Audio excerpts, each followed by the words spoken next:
Nabinyagan ang isang sanggol sa pamamagitan ng libreng seremonya na inorganisada ng Police Regional Office 5 sa pamamagitan ng Virac Municipal Police Station ng Catanduanes Police Provincial Office katuwang ang iba't ibang stakeholders sa komunidad sa Barangay Pajo, San Isidro, Virac, Catanduanes. Isinagawa ang simpleng ngunit makabuluhang seremonya ay dinaluhan ni Police Major Kenneth Dingsy Gutierrez kasama ng mga stakeholders na sina Mr. Junji Tabonso, Dr. Merfil Jane Linzave, Ms. Nida Sampag at Ms. Cheryl Bartolome na nagbigay ng suporta upang may sakatuparan ang aktibidad.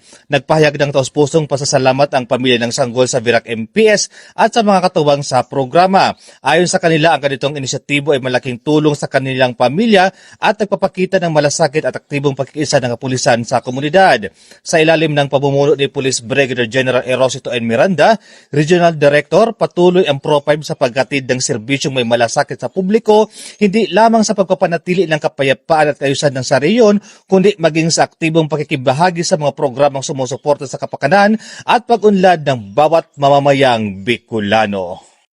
Mula dito sa Legazpi City, Albay, ako po si Police Staff Sergeant Merc Wilito P. Lubendino Jr. Nag-uulat para sa Police News Network at ito ang bagong PNP para sa bagong Pilipinas, serbisyong mabilis, tapat at nararamdaman.